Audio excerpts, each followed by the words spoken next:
So this might seem like an odd question in a book talking about attention management and productivity, but can you talk a little bit about not being productive and sort of the idea of unproductivity and kind of the part that plays in attention management? Yeah.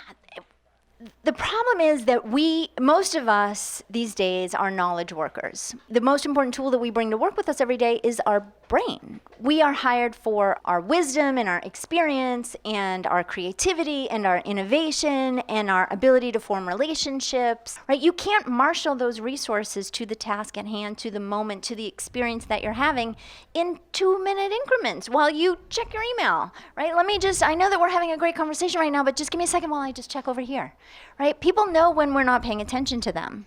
And it doesn't build a bridge in that moment. Also, if you think about like all the information that we have access to, how do we ever get anything done during the day? Because we're just bombarded. That's right. And that's why we have to control it. I mean, how many people have ever thought to themselves, after I check in with my voicemail and my email and my social media and my text messages, and after I do all that, then I will do this important thing that I want to get done, right? And then before you know it, it's 5 o'clock. And you haven't done that thing. You can't just wait until, like, when there's a minute, then I'll do this, because there's never going to be a minute.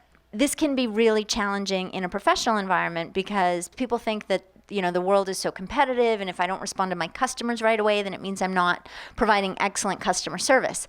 But I actually think the opposite is true. Whenever you go to find some sort of service provider, right, a dentist, a doctor, a hairdresser, whatever, you're going to do some research.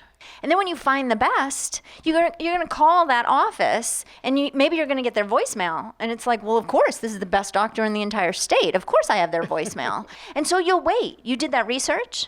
They're the best doctor. I want this doctor. So you'll wait. So I think people need to start trusting their reputation. If you cultivate a good reputation and you treat people well, then you have to recognize, even as a business owner, even as a professional, that when the phone rings, they're probably calling you because it's you.